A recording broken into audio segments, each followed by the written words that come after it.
Hello guys, welcome back to my YouTube channel. तो दोस्तों, इससे पहले मैंने एक वीडियो बनाया था जिसमें बताया था कि भाई कैसे थाईलैंड की कुछ मीडिया एजेंसी जो है वो इंडियन टूरिस्ट को ही हमेशा टारगेट करती है, चाहे उसमें जो है इंडियन टूरिस्ट का इन्वॉल्वमेंट हो या ना हो। अगर होता भी है तो उसकी जो न्यूज़ है उसको कितना ब्रेकिंग न्यूज़ बना देते हैं, हर सोशल मीडिया पे उसकी जो है वो ट्रेंडिंग में चलता है। तो ऐसा ही एक कुछ इंसिडेंट है अभी हुआ है 21 अक्टूबर को। बट उसका कोई कुछ भी एज अ पब्लिशली सोशल मीडिया पे कहीं भी कुछ इतना ज्यादा उसकी हाइप नहीं है। सिर्फ एक नॉर्मल आर्टिकल उन्होंने अपनी वेबसाइट पर डाला है और वो काम खत्म। बट यहाँ पे एक चीज नोटिस करने वाली है कि वो कैसे जो है दूसरी कंट्रीज के टूरिस्ट के साथ कैसे बिहेव करते हैं, कैसे उनके जो इंसिडेंट होते हैं उनको कैसे दबाया जाता है। बट यहीं पे इंडियन टूरिस्ट के इंसिडेंट जो होते हैं उनको कैसे उठाया जाता है। तो वो चीज इस वीडियो में मैं आपके साथ डिस्कस करने वाला हूँ, प्लस ये भी बताने वाला हूँ कि थाईलैंड के अंदर जो थाई लोकल्स जो होते हैं, जो यहाँ के जो लोग हैं, वो कैसे इंडियन टूरिस्ट के साथ और दूसरी कंट्री टूरिस्ट के साथ बिहेव करते हैं, कैसे पार्शियली बिहेव करते हैं। तो अभी दोस्तों एक 21 अक्टूबर को एक इंसिडेंट हुआ पटाया के अंदर। तीन जापानीज लोग थे जो जापानीज कंट्री के थे। तो वो क्या है, एक ऐसा हेयर ड्रेसर जो सलून होता है उसमें जाते हैं और उसमें एक उसका फ्रेंड जो है उनका वो कटिंग करवाता है अपनी। और दो लोग जो है वो बैठे होते हैं हेयर ड्रेसर में। अब वहां पे हेयर ड्रेसर जो है वो एक लड़की है, एक फीमेल है 33 ईयर्स ओल्ड की। तो वो दो जो दोस्त हैं वो थोड़ा सा बदतमीजी स्टार्ट करते हैं उसके साथ, उसके कपड़ों कपड़ों के साथ थोड़ा सा हरकतें करते हैं, मतलब एक सेक्सुअल हैरेसिंग स्टार्ट करते हैं। तो वो कटिंग करवाते हैं, सारी चीजें हो जाती हैं, वो अपने होटल पे चले जाते हैं, कुछ भी नहीं हुआ।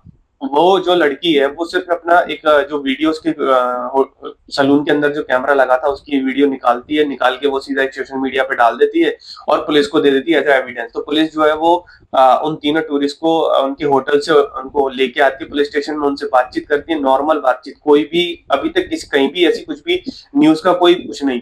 बातचीत करती है उनसे, डिस्कस करने के बाद उनसे जो टूरिस्ट है, मीडिया जो है वो भी टूरिस्ट से बात करना चाहती है उस इंसिडेंट पर। वो पुलिस जो है उसको मना कर देती है कि भाई कोई बातचीत नहीं होगी, कुछ भी नहीं होगा। तो क्योंकि उसमें जापानीज टूरिस्ट का जो अगर वो ऐसा करेंगे तो जापानीज की जो रेपुटेशन है वो खतरे में आएगी, तो इसलिए उसको मना कर देते हैं मीडिया एजेंसी को कि भाई आपकी कोई बात नहीं होगी। तो जो जापानीज टूरिस्ट थे तीन, वो रिक्वेस्ट करते हैं पुलिस से कि भाई हमको जो है वो हेयर ड्रेसर के पास मीटअप करवाइए हमारा, या मीटिंग करवाइए, हम उससे अपोलोजाइज कर लेंगे, भाई हमें हमसे ऐसा हुआ तो ठीक है हम सॉरी बोल देंगे उसको। तो पुलिस जो है उनकी मीटिंग करवाती है उस हेयर ड्रेसर से। हेयर ड्रेसर से जब वो माफी मांगते हैं तो हेयर ड्रेसर उनको इजीली माफ कर देती है कि भाई चलो ठीक है, आप जापानीज टूरिस्ट हो, आप हम जानते हैं कि जापानीज टूरिस्ट जो है वो कभी वुमेन की डिसरिस्पेक्ट नहीं करते, हमेशा रिस्पेक्ट करते हैं, आप अच्छे टूरिस्ट हैं। जापानीज टूरिस्ट जो है वो अच्छे होते हैं, मतलब कि उनकी पढ़ाइयां स्टार्ट कर देती है और उनको इजीली माफ कर देती है। और पुलिस जो है सिर्फ 5,000 बात का उनके ऊपर चार्ज या फाइन लगा के उनको छोड़ देती है। कोई भी एक्स्ट्रा उनके ऊपर कुछ भी नहीं होता है, सिर्फ इतना 5,000 का लगाया और उसको चीजें मैटर क्लोज हो गई। अब यहाँ पे अगर सेम कंडीशन अगर इंडियन टूरिस्ट के साथ होती तो आप बताइए कि क्या होता। वैसे भी आपने देखा होगा, बहुत सारी वीडियोस देखी होंगी फेसबुक पे, इंस्टाग्राम पे, यूट्यूब पे, कि इंडियन टूरिस्ट के साथ कैसे बिहेव होता है। अब यहाँ पे देखो पुलिस भी कैसे बिहेव कर रही है जापानीज टूरिस्ट के साथ, प्लस इन थाई लोकल है वो भी कैसे बिहेव कर रहे हैं जापानीज टूरिस्ट के साथ।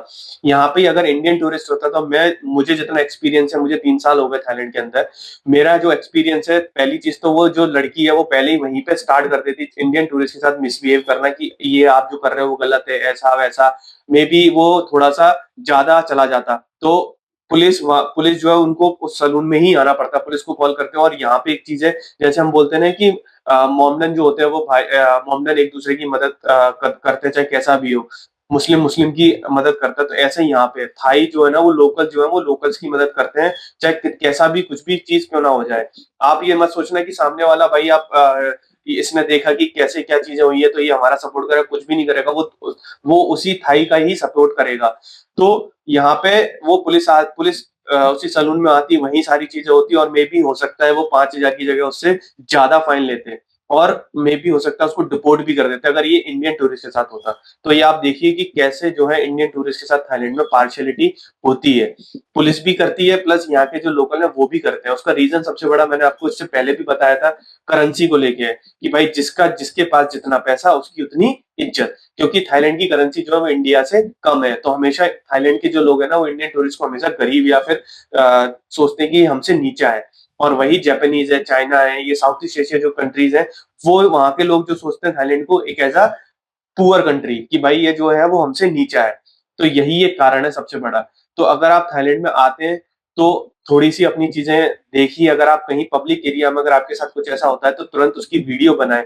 अगर आप के साथ कोई भी बदतमीज़ी करता है, चाहे वो आपका ट्रांसजेंडर हो या फिर कोई भी लेडी बॉय हो, कुछ भी होता है, तो आप उसकी पब्लिक में वीडियो बनाएँ। जैसे अपन इंडिया में कुछ भी इंसिडेंट होता है तो हमेशा फ़ोन निकाल के वीडियो शूट करने लगते हैं, तो आपको यहाँ भी ऐसा ही करना है। क्योंकि अगर आपके पास एविडेंस होगा तो आप यहाँ पे बच पाएँगे, अदरवाइज़ फिर आपको बहुत लंबा फाइन देना पड़ेगा या फिर आपको डिपोर्ट भी होना होगा या मे बी आपको ब्लैकलिस्ट भी कर सकते हैं। तो ये चीज़ें बचने के लिए मैं आपको सजेस्ट करूँगा कि अगर आपके साथ कोई इंसिडेंट होता है, तो उसका वीडियो बनाएँ या फिर आपका अगर फ्रेंड के साथ तो वीडियो ज़रूर एविडेंस में बनाएँ। यहाँ के लोकल लोग पे भरोसा मत करें कि भाई वो आपका सपोर्ट करेगा। ये चीज़ आप ध्यान रखिए। अगर आपको ये वीडियो पसंद आया हो तो वीडियो को लाइक करें, उन लोगों के साथ शेयर करें जो थाईलैंड ट्रैवल करने वाले हैं तो उनको बता रहे हैं कि भाई हमको थाईलैंड के अंदर कैसे ट्रैवल करना है। बाकी आप अगर चैनल पे नए हैं तो चैनल को सब्सक्राइब करें क्योंकि चैनल पे लोग वीडियोज़ देखते हैं, व्यूज़ आते हैं बट चैनल को सब्सक्राइब नहीं करते। तो दोस्तों चैनल को सब्सक्राइब करना ना भूलें, बेल आइकन को प्रेस कर दें जिससे भी थाईलैंड से रिलेटेड जो भी वीडियोज़ होगा वो उसका नोटिफ़िकेशन आपको मिलता रहेगा। चलिए मिलते हैं नेक्स्ट